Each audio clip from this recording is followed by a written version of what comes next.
संगम नगरी प्रयागराज में इस समय हम लोग समाजवादी पार्टी के प्रदेश सचिव मोहम्मद सारिक जी हैं और एक समाज सेवी भी हैं।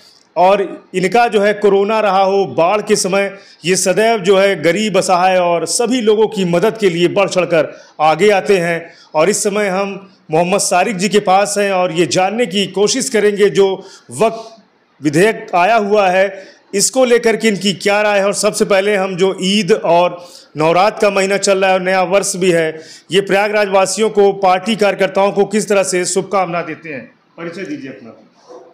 देखिए, सबसे पहले मैं देश को, प्रदेश को और सारे लोगों को नवरात्र की और ईद की बहुत बहुत बधाई देना चाहता हूं। और ये हमारे देश की खूबसूरती है कि एक ही महीने में जहां ईद मनाई जाती है वहीं नवरात्र भी मनाया जाता है। यही देश की हमारी खूबसूरती है। और जो हमारा देश है हमेशा से कई रंग के, जिसमें फूल हैं, जातियों के फूल हैं, धर्मों के फूल हैं, वो एक साथ रह के एक ऐसा गुलदस्ता बनाते हैं जिसको दूसरे देश के लोग देखते हैं तो वो बंचेस ऑफ फ्लावर्स के रूप में हमारा देश जाना जाता है। बिल्कुल सही कहा आपने। तो इस समय जो है, जो वक्त को लेकर के जो विधेयक अभी लोकसभा में पारित हुआ उसको लेके क्या राय रखते हैं? किस तरह की लोग कह रहे हैं कि सत्ता पक्ष कह रहा है कि विपक्ष जो है अफवाह फैला रहा है, मुस्लिम समाज का कोई हक मारने की कोशिश इस विधेयक में नहीं की गई है, क्या राय रखते हैं? देखिए, सबसे बड़ी बात ये है कि जब आप विफलता की ओर जा रहे हैं, जब आपके पास कोई कार्य करने को नहीं है तो आप एक नई चीज़ ले आते हैं। वही चीज़ ये वर्तमान की सरकार कर रही है। इस वक्त मुद्दा जो है वो बेरोज़गारी का मुद्दा है। इस वक्त मुद्दा जो है वो महंगाई का है। इस वक्त का जो वर्तमान का मुद्दा है वो रोटी, कपड़ा और मकान का है। आप मूल सुविधा दे नहीं पा रहे हैं। और जब जब उसके लिए प्रश्न पूछा जाता है, बार बार लोग पूछते हैं, तो उस वक्त ये सरकार कोई ना कोई नया बिल ले आके रख देती है और जनता को गुमराह करने का काम करती है। तो मैं यही कहना चाहूँगा कि गुमराही के रास्ते पे ये जो ले जा रहे हैं देश को, और ये तरह तरह के ये बिल लेके आते हैं, अमेंडमेंट करते हैं, उसके वजह से हमारा देश के हालात आज, चाहे आप कोई भी डेटा उठा के देख लीजिए, चाहे क्राइम में उठा लीजिए, चाहे डेवलपमेंट में उठा लीजिए, तो हमारा देश कहाँ जा रहा है उसको हमको ध्यान देना होगा। और डेवलपमेंट की यहाँ बात करके जो आए थे वो हमारे देश को डेवलप ना करके बल्कि और अंधकार में ले जा रहे हैं। हमारे युवाओं को अंधकार की ओर आज ढकेल दिया है, वैकेंसियाँ नहीं निकाल रहे हैं। स्वास्थ्य की मैं बात करूं तो स्वास्थ्य आज हमारा कहाँ पे है, इसकी अगर कोई पूछने की बात करे तो वो दूसरे मुद्दे पे, जो मूल मुद्दा है उससे भटकाने के काम के लिए ये बिल लाया गया है। महाकुंभ इतना सकुशल हुआ, सफल हुआ, उसको लेकर योगी जी ने भी तमाम बयान दिए। इन्होंने कहा कि ये सनातनियों का मेला था, इसलिए इस मेले को सकुशल संपन्न किया गया। और अगर विपक्ष में कांग्रेस या समाजवादियों की सरकार होती तो इस तरह का वो मेला देखने को ना मिलता। इन्होंने ख़ास तौर से सदन में भी कहा, योगी जी ने, कितना सफल मानते हैं। ख़ास तौर से जो युवा थे पूरे उत्तर प्रदेश, पूरे भारत से लोग यहाँ पे आए, हमने उनसे जानने की कोशिश की। लोगों ने कहा मेला तो अच्छा था, लेकिन हमने कहा तो इसका मतलब 27 में सरकार बनेगी और कमल का फूल खिलेगा। युवाओं ने कहा कि नहीं, रोजगार के मामले में हम इन्हें फेल मानते हैं। आपकी क्या राय है, कितना सफल आयोजन मानते हैं और इससे कितने युवा जो है प्रभावित हुए? देखिए, कुंभ की रही बात तो कुंभ आस्था का विषय रहा है और हमेशा से, सदियों से कुंभ होता आया है। तो कुंभ की सफलता भगवान के हाथ में है, अल्लाह के हाथ में, ऊपर वाले के हाथ में, किसी व्यक्ति विशेष के हाथ में नहीं हो सकता। और रही बात कुंभ में जो सेवा हमारे यहाँ पे अल्पसंख्यक भाइयों ने भी किया, उसका आप सोशल मीडिया से लेके ज़मीन पे देख करके आप सब कर सकते हैं। तो सारे लोगों का सहयोग रहा है कुंभ के लिए।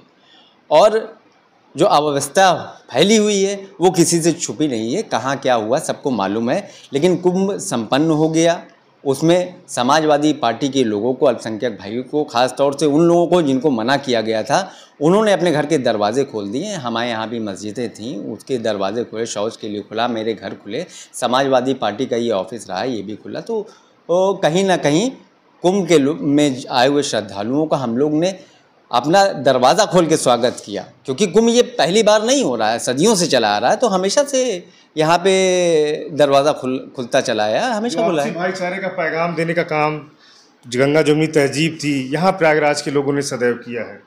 देखिए, इलाहाबाद जो रहा है वो गंगा जमुना तहजीब का हम लोग ने देश की आज़ादी में बहुत बड़ा योगदान दिया है, तो कुंभ में योगदान कैसे ना देते हैं। करेली से लेकर के नैनी तक के सारे जितने भी लोग थे, अपने घर का दरवाज़ा उन्होंने खोल दिया। लोगों को जो असुविधा हो रही थी, ख़ास तौर से शौचालय वगैरह की जो असुविधा थी, ज़्यादातर जितना भी रोड वाइंडिंग में इन्होंने शौचालय वगैरह सब तोड़ दिया गया था, तो लोगों ने अपने घर पे लोगों को जो है जगह दी, उससे जो है लोगों को सुविधा हुई। और लोगों ने ये कहा कि इलाहाबाद के जो लोग हैं वो बहुत मोहब्बती लोग हैं। जहाँ पे खाने की व्यवस्था नहीं थी वहाँ पे लोगों को खाना दिया गया, पानी की व्यवस्था की गई। तो ये हमारी गंगा जमुना तहजीब का इलाहाबाद है, इसको कोई मिटा नहीं सकता। कोरोना काल आया, लोगों को जो लैपटॉप समाजवादी पार्टी की सरकार में मिला था, बाद में किसी को मालूम नहीं था कि कोरोना आएगा तो उसका यूज़ होगा। और अब 2027 का चुनाव नज़दीक है। कितना मान रहे हैं कि 2027 में राष्ट्रीय अध्यक्ष अखिलेश यादव जी की नीतियां प्रभावित होंगी और जो सत्ता में थे 17 के पहले वो कार्य जनता उन्हें लाइक करेगी? आप सिर्फ कोरोना में लैपटॉप की बात नहीं करिए। अखिलेश यादव जी की जितनी भी नीतियाँ रही हों वो कोरोना काल में यूज़ हुई है। आपने एम्बुलेंस देखा, किस तरह से एम्बुलेंस दौड़ रही थी। अगर जो भी योजना रही हो, अगर उस योजना को इन्होंने वर्तमान की जो सरकार रही हो, 8 साल हो गए हैं, अगर 8 साल में जो सुविधा राष्ट्रीय अध्यक्ष श्री अखिलेश यादव जी ने दिया था उसकी अगर रफ्तार तेज़ ये कर देते तो प्रदेश तरक्की की ओर, उन्नति की ओर जाता। रोज़गार में जिस तरह से अखिलेश यादव जी ने युवाओं को रोज़गार दिया था, उस तरह से युवाओं को रोज़गार देना चाहिए था, ताकि हमारे जो युवा बेरोज़गार हैं, यहाँ वहाँ बेचारे टहल रहे हैं, मायूस हैं, उदास हैं, तो उनके चेहरे पे भी हंसी आती। कन्या विद्याधन जो हमारा था उसको ये और अच्छे से लागू कर सकते थे। आवास योजना जो हमारी लोहिया थी उसमें इन्होंने पूरी तरीके से कटौती लगा दिया। तो ये सब जो हमारी जो योजनाएं थीं, उस योजनाओं को ही अगर ये अपना लिए होते तो आज डेवलपमेंट और लोगों का जहाँ पे जितने भी पर कैपिटल इनकम है लोगों की, वो बढ़ती ज़रूर। कह रहे हैं कि इस समय राम राज्य लौटा है।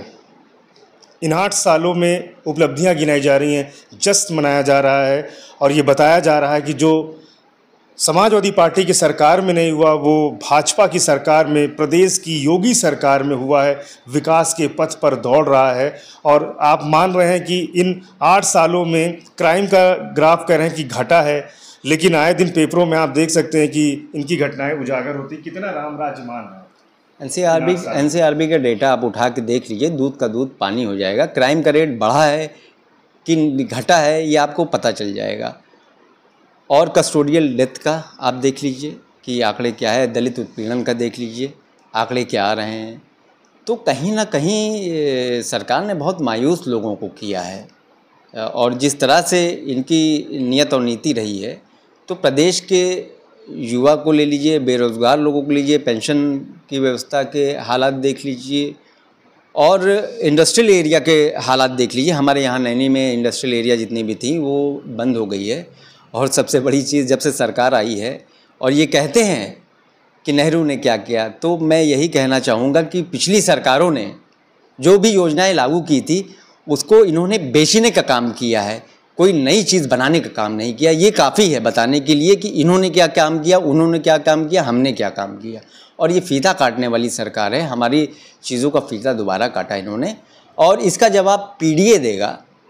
तो आपकी हमारा नारा भी है और इंडियन अलायंस पीडीए का नारा लेके चलेगी। और इस वक्त जो है तैयारी हमारी चल रही है और पीडीए की सरकार आने वाली है। और पीडीए की सरकार आने के बाद सारी योजनाएं लागू होगी और प्रदेश में तरक्की होगी, उन्नति होगी, बेरोज़गार को रोज़गार मिलेगा, बूढ़ों को पेंशन मिलेगी, किसानों को सारी सुविधा मिलने जा रही है। और हमारी जो स्टूडेंट हैं उनकी जो राशियाँ नहीं अब उपलब्ध करा पा रही है वर्तमान की सरकार, जिनको वजीफ़ा बंद हो गया उनको वजीफ़ा फिर मिलेगा।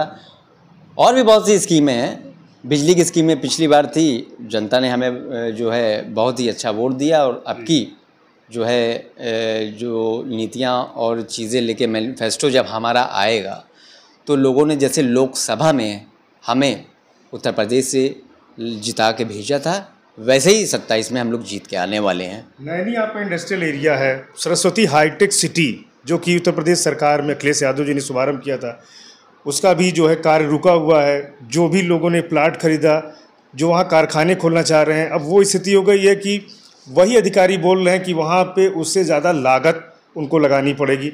और कितना आप सही मान रहे हैं, जैसे अभी महाकुंभ में मुआवजे की बात हुई, भगदड़ में जो मौतें हुई थी, 30 मौतों को बताया गया, 5 को अज्ञात। तो ऐसे में अखिलेश यादव जी ने भी कहा कि इनको 2 करोड़ के ऊपर का मुआवजा मिले। कितना मान रहे हैं कि जो कार्य हैं वो नहीं हो पा रहे हैं? देखिए, काम कुछ नहीं हो रहे हैं। टैक्स और पानी का जल भी देखिए काम ध्यान नहीं दिया जा रहा है। काम कुछ नहीं कर पा रहे हैं, ये सिर्फ प्रोपेगेंडा करना जानते हैं, प्रोपेगेंडा करते वाले हैं। का बिल जो है हाउस टैक्स 80-80 हज़ार रुपये आ रहा है, हाउस टैक्स, और पेपर में लोगों का नाम कुर्की के माध्यम से छापा जा रहा है। देखिए, भय का माहौल पैदा किया जा रहा है कर वसूलने के लिए। बहुत सी चीज़ें ऐसी है कि जनता इनको जवाब देगी 2027 में, क्योंकि काम जो अच्छा करेगा वही रहेगा। जनता ने भी ये संदेश देना पिछले लोकसभा से शुरू कर दिया है। आने वाली सरकार 2027 में पीडीए की होगी, समाजवादी पार्टी की सरकार बनेगी, इंडिया अलायंस की सरकार बनेगी, और तरक्की और खुशहाली का रास्ता हम लोग की सरकार दिखाएगी। 2027 में राष्ट्रीय अध्यक्ष अखिलेश यादव जी मुख्यमंत्री बनाएंगे आप? उनके अलावा कोई डेवलपमेंट का फेज़ भी नहीं है। अखिलेश यादव जी मुख्यमंत्री बनने जा रहे हैं। युवाओं की ही नहीं बात करिए, बूढ़ों की, महिलाओं की और युवाओं की पहली पसंद इस वक्त अखिलेश यादव जी हैं। बिल्कुल सही, परिचय दीजिए आप। मैं मोहम्मद शारिक, प्रदेश सचिव, समाजवादी पार्टी उत्तर प्रदेश। मोहम्मद शारिक जी हैं, और मोहम्मद शारिक जी एकदम बेबाक तरीके से अपनी राय रखते हैं। ये यहाँ के वरिष्ठ समाज सेवी हैं। जब भी कोरोना, बाढ़ के हालात जब भी आते हैं, ये अपनी टीम, अपने वॉलंटियर के साथ सड़कों पर नज़र आते हैं, नावों पर सामग्री लेकर जो फंसे हुए लोग होते हैं उनकी मदद करते हैं। कोरोना में हमने देखा जिन लोगों के घरों पे जो राशन नहीं था, कच्चा राशन लेकर इनकी टीम पहुंचती थी, और ये लोगों की मदद के लिए सदैव रहते थे। प्रदेश सचिव हैं समाजवादी पार्टी के मोहम्मद शारिक जी, और इन्होंने और जो है गंगा जमुनी जो तहजीब है, अगर उसकी भी बात अगर हम करें तो इनके ज़रिए यहाँ पर रामलीला भी होती है, और जो रामलीला का पाठ होता है इन्हीं के उस जो है इस ज़मीन जो मिली हुई है, रामलीला का पाठ बरसों चल रहा है, और इस तरह का नेक कार्य करते हैं। और इनका ये मानना है कि 2027 में पूर्ण बहुमत की सरकार बनेगी। जिस तरह से महंगाई, हाउस टैक्स, जलकर लोगों का बढ़ के आ रहा है और इस पे जो है ध्यान नहीं दिया जा रहा है, तो ये आने वाले 2027 में साफ संदेश है कि समाजवादियों की सरकार बनेगी, और जो इनके वॉलंटियर हैं वो लोगों के घरों तक जाएंगे और लोगों को पूर्व के जो कार्य किए गए थे उन्हें जनवाने का काम भी किया जाएगा। सुपर प्रयाग न्यूज़ उत्तर प्रदेश उत्तराखंड के लिए प्रयागराज से पवन देव।